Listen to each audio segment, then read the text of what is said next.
बोले कि आओ थोड़ा हम दोनों मल्ल युद्ध करते हैं, देखे तुम्हारा कितना बल है। शंकर जी, अच्छा। हनुमान जी बोले कि काहे को ये लफड़ा में पड़ रहे हो, आप शंकर जी हो, रहने दीजिए। बोले नहीं नहीं, थोड़ा सा मल्ल युद्ध करें। फिर नहीं माने तो हनुमान जी और शंकर जी लड़े, भिड़ गए। और फिर हनुमान जी उठा के पटक के छाती पर बैठ गए शंकर जी के। जब छाती पर बैठ गए तो शंकर जी बोले कि अच्छा वरदान मांगो। हनुमान जी बोले कि बला, आज उल्टा बात कर रहे हो, आप तो पटक गए, नीचे हो गए, बड़ा तो मैं हुआ ना, तो बड़ा मैं हुआ तो वरदान तो हमको देना चाहिए, तो उल्टे तुम बोल रहे हो कि वरदान मांगो। राधे राधे दोस्तों, स्वागत है आपका हमारे YouTube चैनल ओम भक्ति बिहार में। आज हम आपको लेकर आए हैं चित्रकूट। यहाँ पे एक संत विराजते हैं, श्री रामदास जी महाराज, जो धोबी घाट में रहते हैं। तो आज हम चलते हैं और महाराज जी से सत्संग लाभ प्राप्त करते हैं। और देखिए हम लोग आ गए हैं चित्रकूट से, रामघाट से लगभग 5 किलोमीटर के दूरी पे हम लोग हैं। ये चित्रकूट से रास्ता आ रहा है और इधर को ये रास्ता चला जाता है सती अनसुईया धाम, और यहीं एक बीच में से एक कच्ची रास्ता गया है, और इसी रास्ते से होते हुए हम लोग चलेंगे महाराज जी के दर्शन करने। महाराज जी उस पहाड़ के तरफ मंदाकिनी के तट पर रहते हैं। तो आप चलिए हमारे साथ महाराज जी से दर्शन और सत्संग लाभ प्राप्त करते हैं और उनसे सत्संग प्राप्त करते हैं।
जय श्री राम।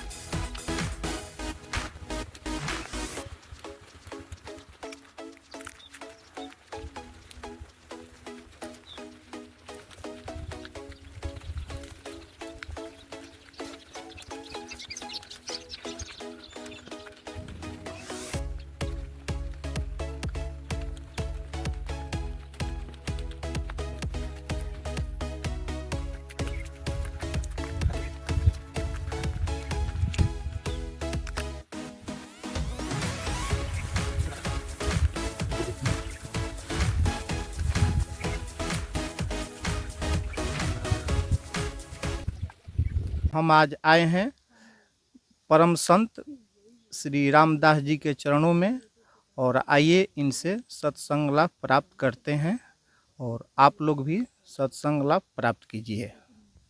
राधे राधे महाराज जी।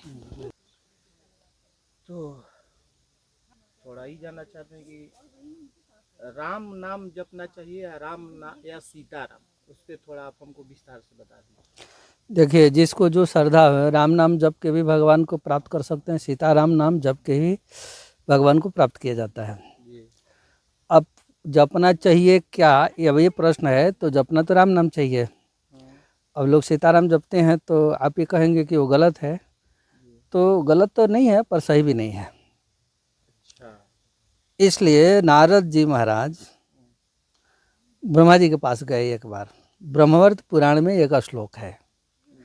नारद जी पूछे कि महाराज हमको सीताराम जी प्रभु का दर्शन करना हो तो क्या करना चाहिए। ये नारद जी प्रश्न किए, हम नहीं, ब्रह्मा जी से। तो ब्रह्मा जी उत्तर दिए, वो बोलते हैं राम नाम प्रभावेण श्री सीताराम परमेश्वरम साक्षात्कारम प्रपसंति राम नाम अर्थ चिंतिका। तो वो श्लोक में बोलते हैं कि रा हस्तु राम म हस्तु सीता, राम नाम प्रभावेण श्री सीताराम परमेश्वरम साक्षात्कारम प्रपसंति राम नाम अर्थ चिंतिका। मतलब रा अक्षर जो है राम जी हैं, रा अस्तु राम माने रा राम जी हैं, म अस्तु सीता, म माने सीता जी हैं। तो जब रा राम जी हो गए, म सीता हो गए, माने राम नाम में जुगल है। कोई सोचते कि राम जी का नाम सिंगल है, महामूर्ख वाली बात हो जाएगी। वो राम नाम सिंगल है ही नहीं, मतलब रामे नाम में दोनों दोनों हैं। सीता जी और राम जी ब्रह्मा जी बोल रहे हैं ना, ब्रह्मऋत पुराण में श्लोक है, रा अस्तु राम म अस्तु सीता। तो राम माने राम जी हो गए, म माने सीता हो गई। आगे कहते हैं राम नाम प्रभावेण, माने राम नाम जप के प्रभाव से श्री सीताराम परमेश्वर माने जुगल सरकार सीताराम साक्षात्कारम माने एकदम फेस टू फेस साक्षात्कारम प्रपसंति राम नाम अर्थ चिंतिका। अर्थ चिंतिका का मतलब ये होता है कि आप जब राम नाम जपिएगा तो ये मत सोचिए कि केवल राम नाम जप रहा हूँ, राम जी को जप रहा हूँ, गलत हो जाएगा ये। राम नाम जपने का अर्थ ये होगा कि वो जपे और ये सोचे कि मैं दोनों को जप कर रहा हूँ। सीता जी और राम जी माने सीता जी म है, राम जी रा है। तो जब ये ज्ञान दृष्टि से जब जपेंगे तो सीताराम जपने की कोई जरूरत नहीं है। तो कहने का मतलब कि म को सीता जी मान लिया जाए, मान लिया नहीं जाए, है मानने की क्या बात है उसमें। थोड़ा इस पे विस्तार। म माने सीता जी हैं, मकार सचंद्र बीजम पहिष परिपूर्णकम। वो मकार जो है ना, मकार सीता जी हैं, रास्तु राम साफ साफ लिख रहा है ना, महस्तु सीता साफ साफ लिख रहे हैं।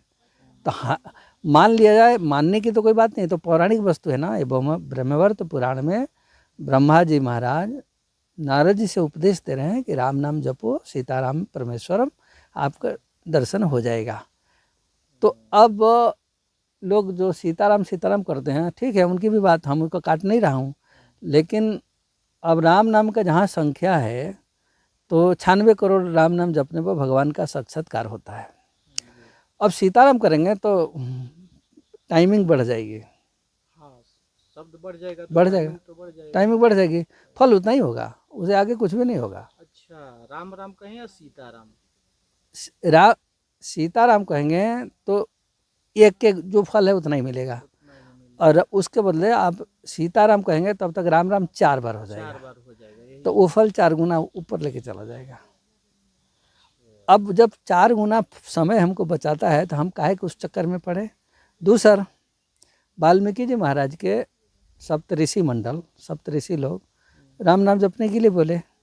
हमारे आपसे तो ज्ञानी रहे लोग ना, वो बहुत ज्ञान है। तो उल्टा नाम जपत जग जाना वाल्मीकि भय ब्रह्म सना, कोई कमी है क्या उनके सिद्धाई में? ये नहीं। शंकर जी क्या जपते हैं, तुम पुनि राम राम दिन राति सादर जपू अनंगा राति, रातों दिन राम नाम जपते हैं। तो शंकर जी कोई कम ज्ञानी है क्या कि वो राम नाम ही जपते हैं? ये लोगों का आजकल भ्रमजाल हो गया है, तो भ्रमजाल का तो कोई दवाई नहीं होती है। वही आप बोल रहे हैं, सही बोल रहे हैं कि वाल्मीकि उल्टा नाम जगत जग जाना, मतलब उल्टा नाम राम जपत के जग उल्टा जाना, जप रहे थे। मरा मरा जपे, मरा मरा मरा मरा, फिर राम राम, हाँ। उसमें तो आइए गया। भय शुद्ध करी उल्टा जापू, जान आदि कवि नाम प्रतापू। आदि कवि मैंने वाल्मीकि जी, वाल्मीकि जी को आदि कवि कहते हैं। जा नाम प्रभाव जान शिवनी को कालकूट फल दे नमी को, राम नाम की बात है। अजान आदि कभी नाम प्रभाव भय शुद्ध करी उल्टा जापू। इतना बड़े पाप किए थे, इतना मर्डर ऑर्डर किए थे, केवल मरा मरा जब के शुद्ध हो गया। मरा मरा कहिएगा तो राम नाम हो जाएगा, राम राम करिएगा तो मरा मरा, बात तो एक ही है। तो राम नाम ही साधन है, सर्वोपरि है। अब जिसको यहाँ वहाँ के 10 बात करना है करे, आजकल का किसी को रोकने की तो कोई ज़रूरत नहीं, स्वतंत्र है। जिसको जो जपना है जपे, अपनी अपनी आस्था है, विश्वास है। सीताराम जपना भी बढ़िया है, पर शास्त्रीय पद्धति की बात करेंगे तो राम नाम ही जपना चाहिए, दूसरा कुछ भी नहीं जपना चाहिए। और राम नाम के अंदर सीता जी को देखना चाहिए। रास्तु राम महस्तु सीता, राम नाम प्रभावेण श्री सीताराम परमेश्वरम साक्षात्कारम प्रपसंति राम नाम अर्थ चिंतिका। तो राम नाम जपने से यदि हमको दोनों का दर्शन होता है तो फिर फालतू में लंबा चौड़ा नाम के क्या, मंत्र जितना छोटा होता है उतना बड़ा शक्तिशाली होता है। जब नाम जपते जपते जब सहस्त्रार्थ, जब वो सुषुम्ना जब पकड़ेगा तो उसमें लंबा चौड़ा इतना नाम नहीं घुसता है। ररंकार ध्वनि होत सदाई, केवल रकार का र घुसेगा, वो राम भी पूरा नहीं घुसता है, वो खाली रकार का र घुस जाएगा। और उतने से ही हो जाएगा। उतने से ही सहस्त्रार्थ में पहुंच जाएगा। तो वो जैसे एक बाल है ना, केस की जितना मोटाई है ना, सहस्त्रार्थ में पहुंचने की उतनी बड़ी छेद है, और लंबी चौड़ी नाम नहीं पहुंचता है वहाँ। नाम जितना छोटा होगा उतना ही पहुंचेगा। राम मंत्र का भी, राम मंत्र 6 अक्षर का है, लेकिन राम मंत्र जपते जपते अंत का जो है ना 4 अक्षर गायब हो जाएगा, केवल रंग सब, वो बीज मंत्र जो है ना वही घुस जाएगा। तो इसका मतलब क्या हुआ, जितना नाम छोटा होगा उतना जल्दी प्रभाव ज़्यादा होगा। लेकिन अब छोटा के नाम के ऊपर अवैधिक काम नहीं करना है, वैदिक काम करना है। माने वेद के विरुद्ध कोई फालतू नाम हो तो उसको हम जपेंगे तो उससे थोड़ी कुछ होगा। तो इसलिए राम नाम, रास्तु राम मस्तु सीता, राम माने राम जी है, म माने सीता जी हैं। राम नाम के जप के प्रभाव से भगवान प्रभु श्री सीताराम जी का दर्शन होता है। अब जिसको सीताराम जपना है तो आप जप सकता है, उसके अपने गुरु परंपरा के अनुसार जैसा है वैसा, उसमें हमको टीका टिप्पणी करने की तो कोई ज़रूरत नहीं है। पर हमसे यदि पूछेंगे तो राम नाम के अलावा जपने की कोई ज़रूरत नहीं है। चलिए महाराज जी, तो आपके विनय पत्रिका में आप पढ़ेंगे ना, गोस्वामी तुलसीदास जी के 12 ग्रंथ है, उसमें एक विनय पत्रिका है। उसमें आप लिखेंगे राम नाम जिहा जबलो न जपी हो तबलो तिहु ताप तपिए, राम नाम जपू जिहा सदा सानुराग रे। और सीताराम जपने का गोस्वामी जी कहीं एक शब्द भी नहीं लिखे हैं, सिर्फ राम राम, केवल राम राम।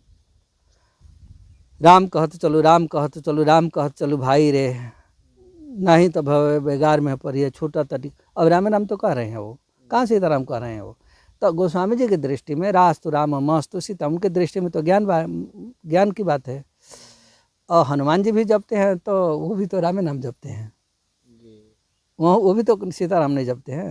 राम राम श्री राम जय राम के कीर्तन कर दो। अब हनुमान जी ज्ञानी नाम अग्रगण्यम, अब ज्ञानी में जो अग्रगण है वो भी श्री राम के ही कीर्तन करता है। तो ये भ्रमजाल आज कलयुग में हो गया, पहले के लोगों को में नहीं ना। पहले के लोग तो तत्वदर्शी होते थे और तत्व से बात करते थे। तो तत्व का मतलब ब्रह्मा जी बोलते हैं कि रास्तु राम मस्तु सीता, माने राम जी है, म सीता जी है, तो फिर आगे की कोई प्रश्न करने की कोई ज़रूरत नहीं है।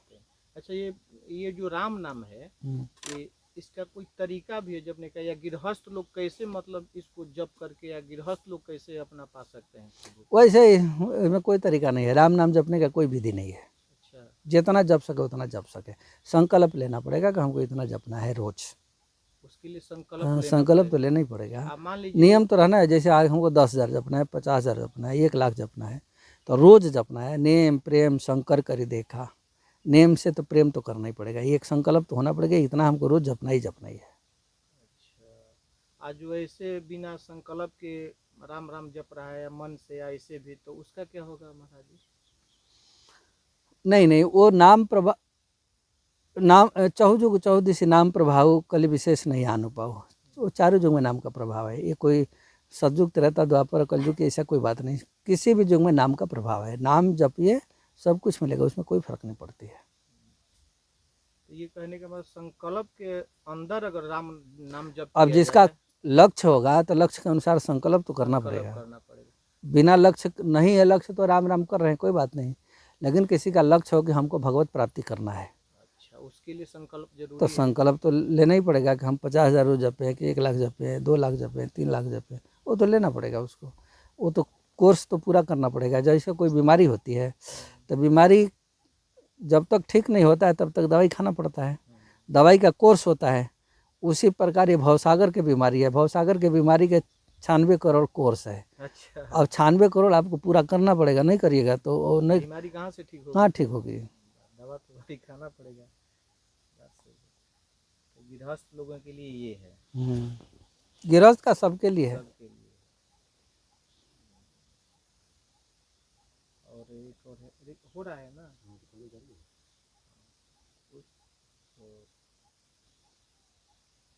अच्छा, ये कोई और है महाराज जी कि गृहस्थ लोग जो हैं वो तुलसी का माला हमेशा धारण कर सकते हैं? तुलसी का माला तो सब धारण कर सकते हैं, धारण करने में कोई मनाही थोड़ी है। उसमें कोई नियम या संकल्प वगैरह कोई नहीं, कुछ नहीं। तुलसी माला पहनना शुभ है। तुलसी की माला हर एक समय, हर एक माने पहन सकता है, कोई दिक्कत नहीं है। पद्म पुराण में आया कि कितना बड़ा भी पापी हो और वो मर जाए और उसके चिता पर तुलसी लकड़ी रख दीजिए तो वो नरक से खींच के स्वर्ग में पहुंचा देंगे। अच्छा अब तुलसी माला जो पहिर लिया हो जी। तो वो तो नरक में तो फिर नहीं जाएगा ना। जब चिता पर रखने का इतना बड़ा महत्व है, पहनने वाले का तो और ज़्यादा हो जाएगा ना। अच्छा, जीवन भर कुछ भी किया हो और शरीर छूटने के बाद भी अगर उस पर रख चिता दिया पर जाए चिता चिता पर पर, लेकिन तुलसी माला पहिर के कोई पाप कर्म ना करे, ये भी एक। ना करे, वो तो हाँ बात सही ये है। नहीं कि पाप हम कर्म करते तो रहें। ऐसे भी नहीं करना चाहिए हाँ महाराज, ये नहीं तो करना माला चाहिए। पहनकर तो माने बातें जो है, पाप कर तो ऐसे भी नहीं करना चाहिए। एक इसमें हमको हमारे गुरु जी एक कहानी बता रहे थे, अपने प्रत्यक्ष की कहानी बता रहे थे। हरियाणा में एक गांव है, वहाँ वो हमेशा जाया करते थे। तो जाया करते थे तो एक मुसलमान वहाँ हरियाणा का रहा, तो हमारे गुरु जी को प्रणाम करने आता था। वो जब जाते थे वो प्रणाम करता था। एक बार वो गए तो वो आया, प्रणाम किया, इतना बड़ा तुलसी का माला पहन के, वो लंबा धागा में पहन रखा था। वो प्रणाम किया तो माला निकल के बाहर आ गया, बड़ा था ना वो। अच्छा अच्छा। तो उस चौके हमारे गुरु जी, वो जानते थे कि मुसलमान है, पर बोले कि ये माला पहने हो तो काहे गए? तो बोले महाराज तुलसी जी का है। बोले तू तो मुसलमान हो ना? तो बोला हाँ मुसलमान हूँ। तो बोले तो मुसलमान तुलसी की माला कैसे पहनते हैं? बोला महाराज मुसलमान हूँ, तुलसी का माला इसलिए पहनता हूँ कि एक प्रत्यक्ष घटना देखा हूँ मैं इसका। अच्छा तो बोले क्या घटना देखे हो? बोले कि महाराज मैं खेत में जा रहा था, हल चल रहा था, तो खेत में जो हल चलाता है उसको थोड़ा जलपान के लिए कुछ ले जाते हैं ना, 1-2 घंटा के बाद, तो वही नाश्ता के लिए वो लेके जा रहा था। उसका एक दोस्त रहा, तो वो मर के जमदूत बना रहा। ये मुसलमान बहुत काटकूट करते हैं ना, बहुत बड़ा पापी जो पाप करता है वो जमदूत बनता है। तो उसका साथी ऊपर से उतर रहा था, किसी बैल गाड़ीवान को मारना था। वो गाड़ीवान को मारना था तो उतरा तो देखा कि इसका दोस्त आ रहा है साथ में। वो व्यक्ति हमारे गुरु से बता रहा था, तो सामने उसका प्रकट हो गया। बोले कि देख भाई, तू हमारा दोस्त है ना, तुम भी बहुत बकरी काटते हो, बहुत पाप करते हो, ये छोड़ दो। मैं वही काट के जमदूत बना हूँ और ये ठीक नहीं है, करना हो तो सत्कर्म करो, अभी से काट कूट छोड़ दो। तो बोले कि तू, हम इधर एक आदमी को मारने आए थे तो देखे कि तुम आ गया हो, इसलिए मैं तुमसे मिलने के लिए प्रकट हो गया हूँ। तो बोले तो किसको मारोगे? बोले कि वो टायर वाला जो है ना, उसकी आज मौत है, बस उसको मार देना है हमको, अभी लेके चला जाना है। बोला अच्छा ठीक चलो। तो वो गया और देखा, जाते जाते बैल के पास जाते जाते एक धुआं बन गया वो। अच्छा। एक बैल में जाके धुआं लग गया, ये हमारे गुरु जी हमको बता रहे थे। और धुआं जैसे ही लगा ना तो वो बैल कूद गया, और बड़े बड़े उसका सिंग था, कूद गया। तो उसका जुआठ जो है ना, टायर समझ रहे हैं ना, बैलगाड़ी। तो बैलगाड़ी का जुआठ जो बैल के कंधे पर था वो गिर गया नीचे, और नीचे गिर गया तो वो नीचे आ गया। फिर गाड़ीवान जो हाँक रहा था बैलगाड़ी को, वो उतर के आके और बैल का सिर नीचा करके जुआठ फिर से रखने लगा। उसके बाद वो बैल जो है ना अपना सिर उठा दिया, रखने के पहले ऊपर उठा रखने से पहले इसे उठा दिया और सीधे उसके पेट में नोक चुभ गई उसके सींग की, ऊपर टंग गया वो गाड़ीवान। और वो 2-4 बार अब उसको वजन लगा तो वो तो अपना सिर हिलाते गया, पूरा पेट फाड़ते गया वो, और ऐसा झटका मारा, दूर जाके गिरा वो। दूर गिरा तो वो फिर जमदूत प्रकट होके अपना हाथ उसी छेद में डाल रहा था ना, वो सिंग फंसा हुआ था। लेकिन जैसे ही वो डाले ना तो उधर से आग निकले, हाथ खींच ले। वो बार बार 2-4 बार कोशिश किया, वो 2-4 बार कोशिश किया, हाथ छेड़ ले, 2-4 बार कोशिश किया, छोड़ ले। फिर उस आदमी को, अपने दोस्त को बोला कि इधर आ। बोले क्या है? तो इसकी लाश जो है ना थोड़ा घसीट के उधर कर दो।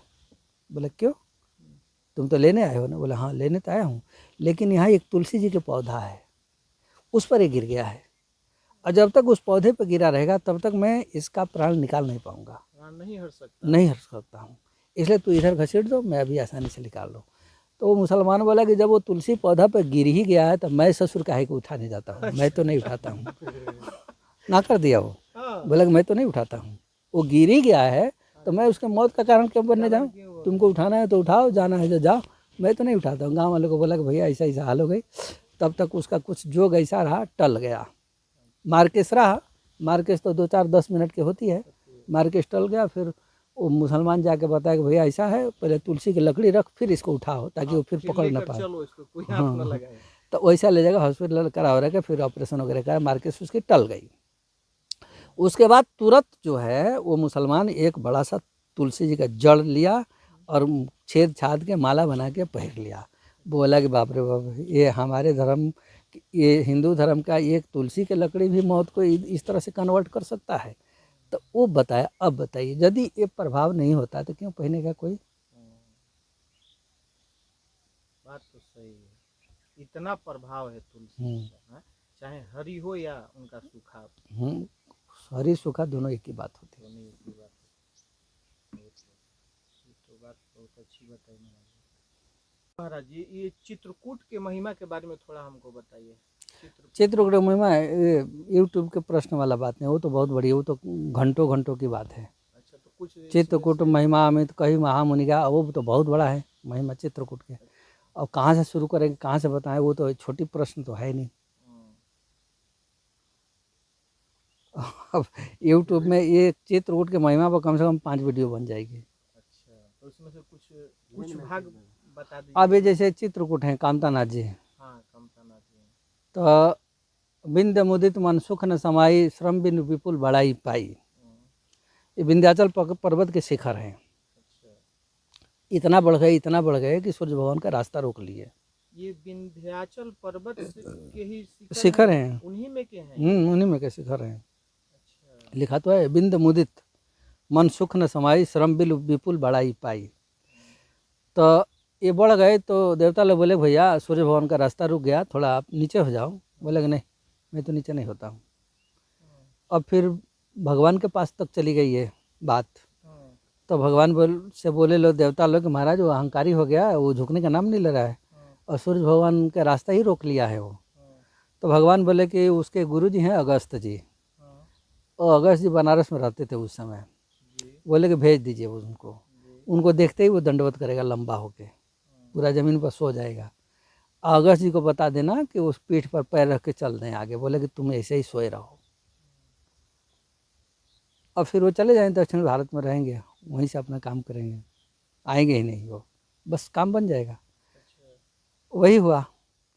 देवता लगा कर वैसे जो बोले कि महाराज वो विंध्याचल जो है ना अहंकारी हो गया है, वो इतना बढ़ गया है, रास्ता ही सूर्य भगवान का रुक दिया है, तो एक तरफ दिन एक तरफ रात। अगस्त जी महाराज भी बात देखे, बात तो सही है कह रहे हैं।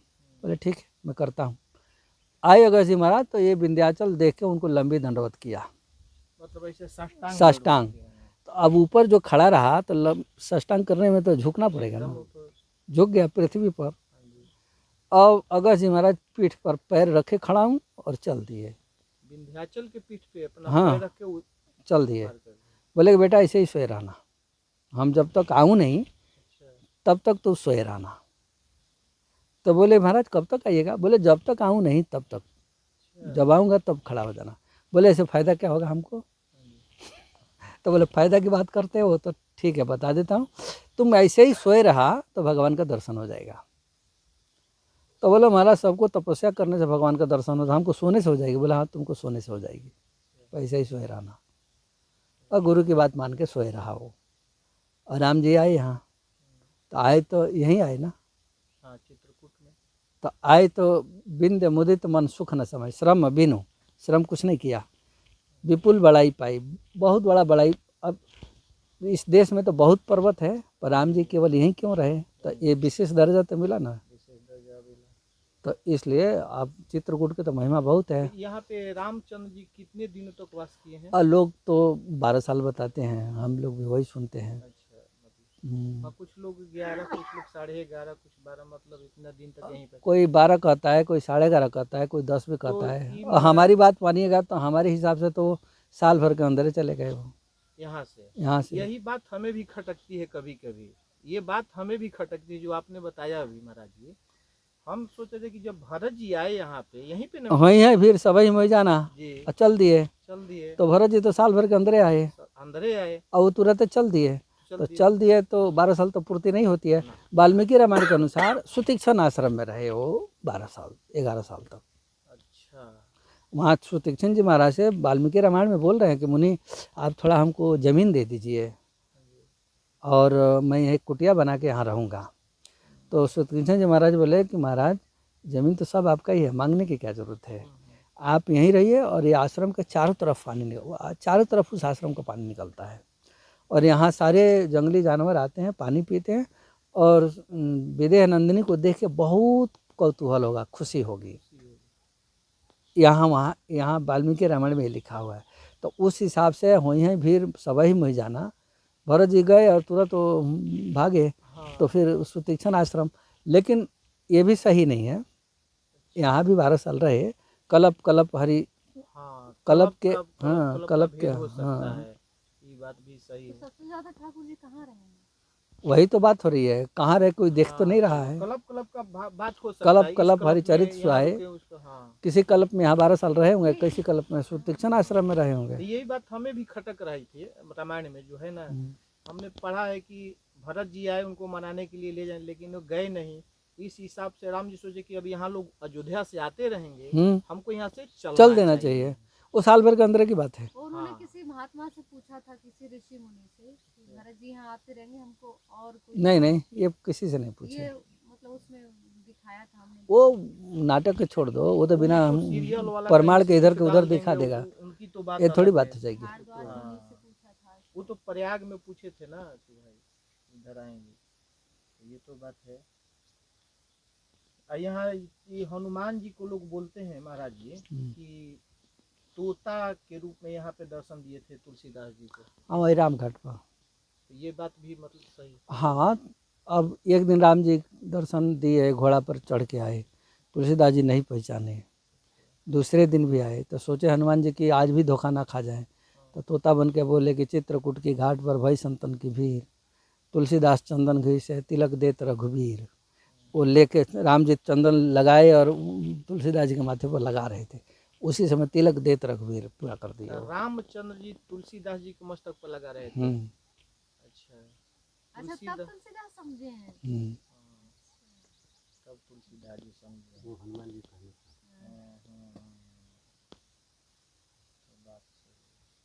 संकल्पित हो तो संकल्प लेना पड़ेगा। कुछ टारगेट तो उनका, तो उसके लिए संकल्प लेना ही पड़ेगा ना। कम से कम उनका करना पड़ेगा, तो उसके लिए माला वाला फिर लेना पड़ेगा, सबे लेना पड़ेगा। हाँ, सबे माला तिलक, देखो अनुष्ठान की विधि हो जाएगी। हाँ, अंदर आएंगे तो सात्विक भोजन, लहसुन प्याज छोड़ना ही पड़ेगा, लहसुन प्याज छोड़ना है, मांस मछली छोड़ना ही पड़ेगा, झूठ झापाट छोड़ना ही पड़ेगा, दुनिया भर के दूषित कर्म है सबको छोड़ना ही पड़ेगा। अब क्या बताएं, हम लोग को तो घर में लहसुन प्याज नहीं बनता है, भगवान को भोग लगाते हैं, तो लहसुन प्याज बनता ही नहीं है। अब यहाँ पे एक होटल में खाना खाए महाराज जी, थोड़ा डाल दिया। नहीं, आप पहले बोल देंगे कि लहसुन प्याज रहित हम खाएं, थोड़ा अलग से बना दो। बोले थे कि हम सुबह आएंगे, डालना मत।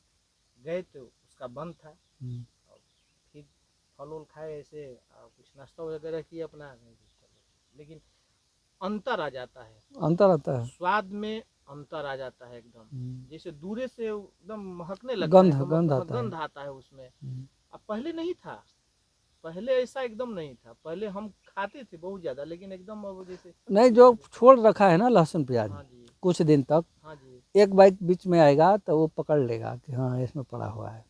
ना एकदम छूट गया तो एकदम छूट ही गया। आपके आशीर्वाद से तो हमारे पिताजी भी सात्विक थे, मांस मछली से उनको मतलब ही नहीं था। उनके मतलब तो बिहार के लोग तो बहुत खाते हैं।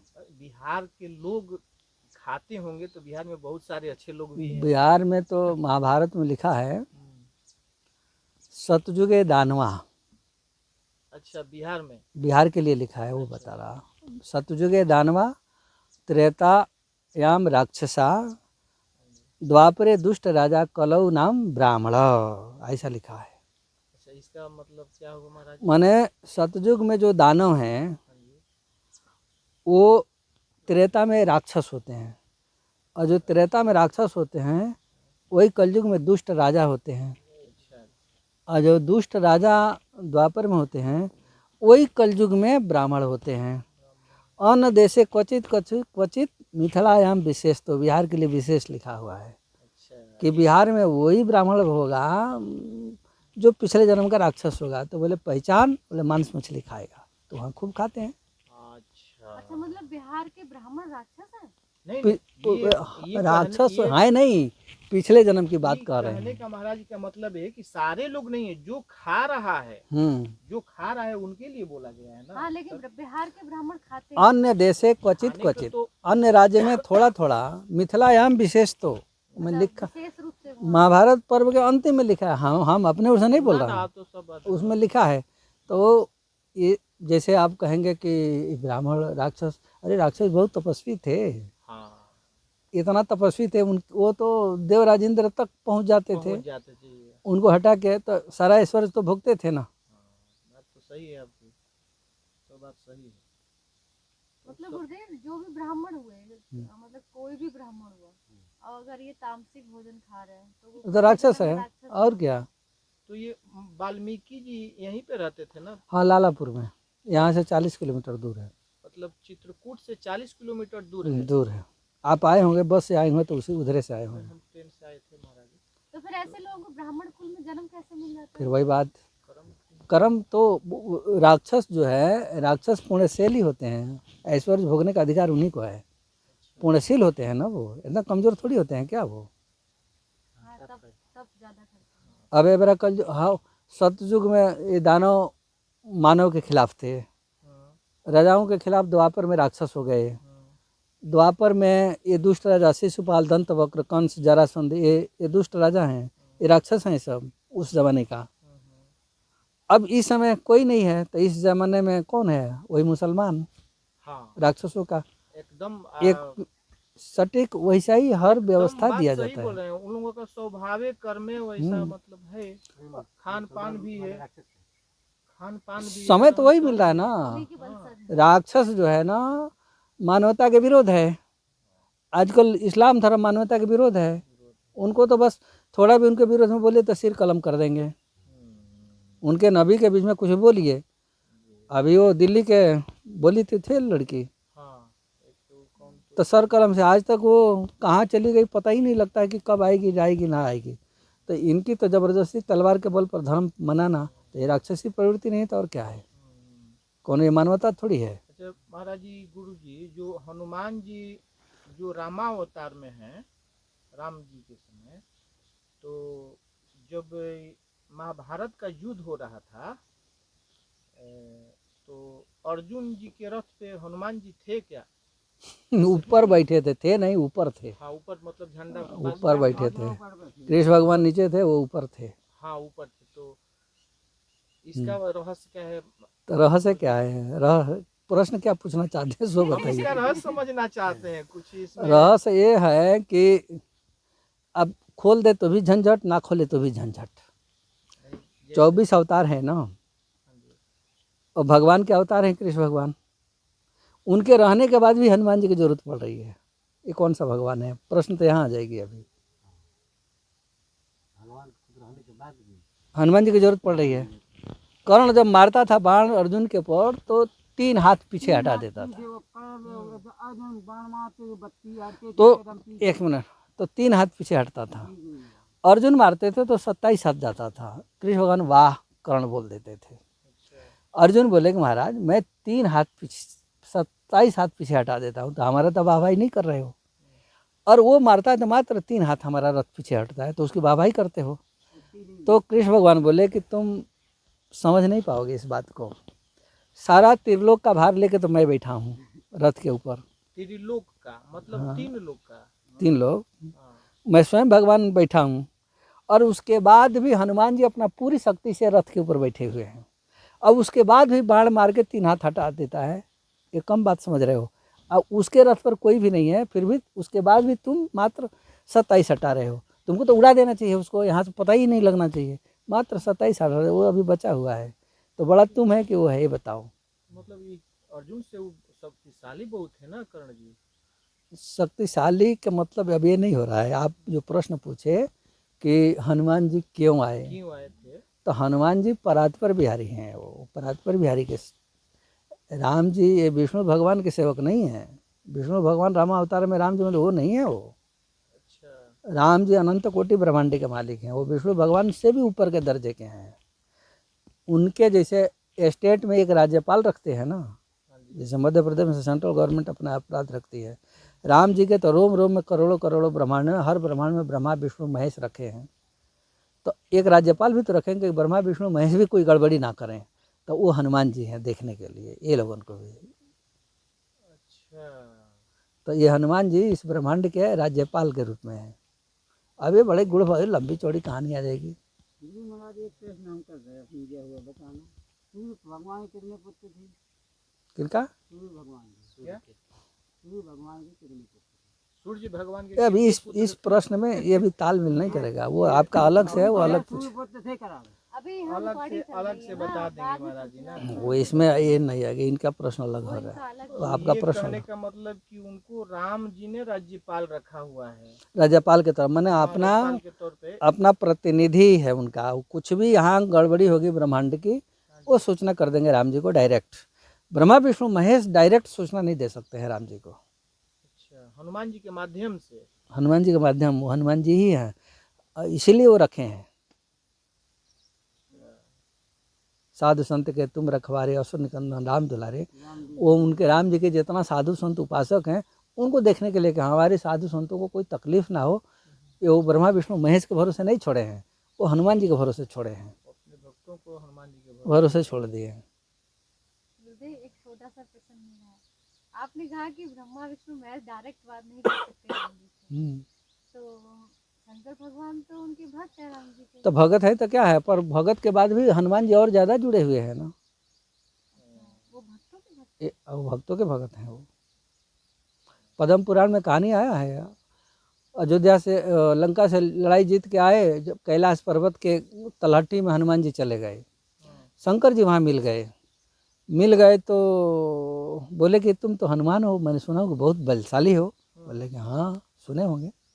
बोले कि आओ थोड़ा हम दोनों मल्ल युद्ध करते हैं, देखे तुम्हारा कितना बल है। शंकर जी, अच्छा, हनुमान जी बोले कि काहे को ये लफड़ाई में पड़ रहे हो, आप शंकर जी हो, रहने दीजिए।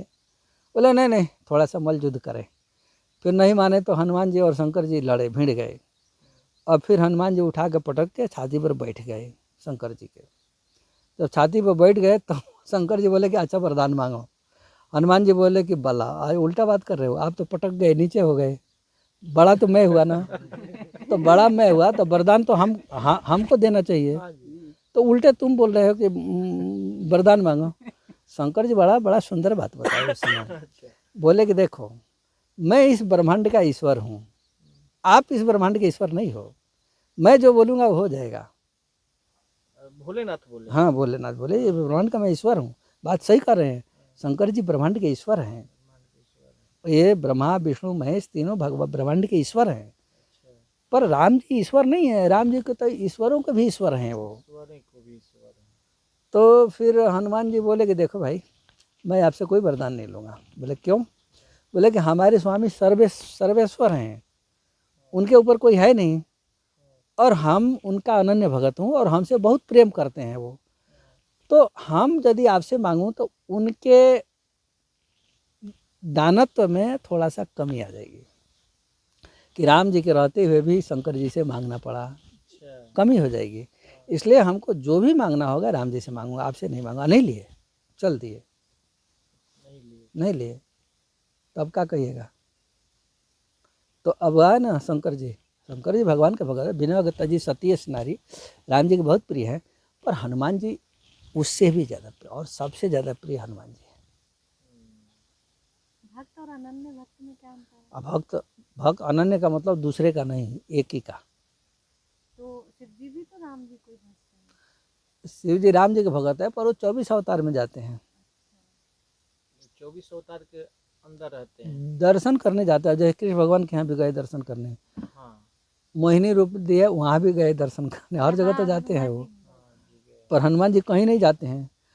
कृष्णा अवतार हुआ, झांकने भी नहीं गए द्वारिका में, चाहे वृंदावन में, कहीं गए हनुमान जी को बुलाना पड़ा कृष्ण भगवान को, थोड़ा आ जाओ आप। वो भी सुदर्शन को थोड़ा सा घमंड हो गया था, गरुड़ जी को थोड़ा घमंड होता, घमंड तोड़वाने के लिए बुलाना पड़ा।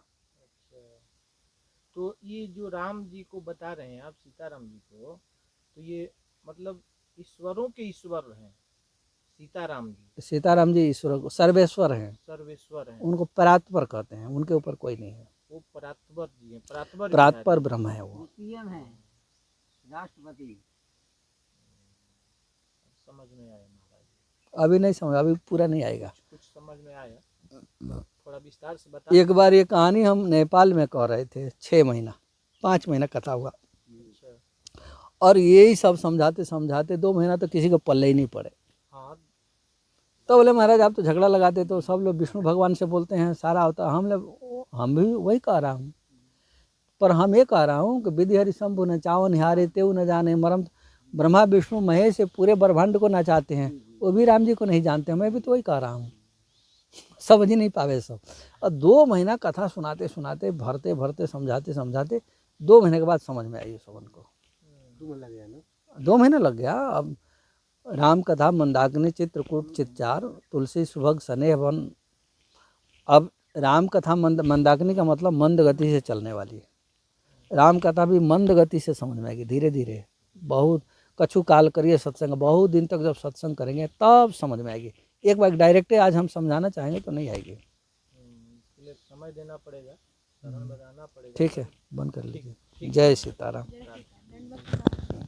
जय श्री।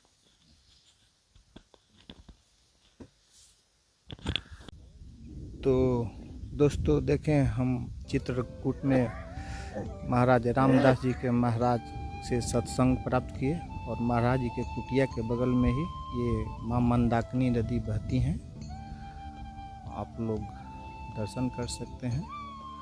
और ये महाराज जी के कुटिया पर हम लोग आए हुए हैं और महाराज जी से दर्शन सत्संग लाभ प्राप्त किए। और महाराज जी के ठीक कुटिया के बगल में भी ये मंदाकिनी माँ निकली हुई है। तो मिलते हैं फिर अगले वीडियो में। अगर वीडियो अच्छा लगे तो चैनल को सब्सक्राइब कीजिएगा, और ऐसे ही वीडियो देखने के लिए चैनल को सब्सक्राइब जरूर कीजिएगा। मिलते हैं फिर अगले वीडियो में, तब तक के लिए जय श्री राम, राधे राधे।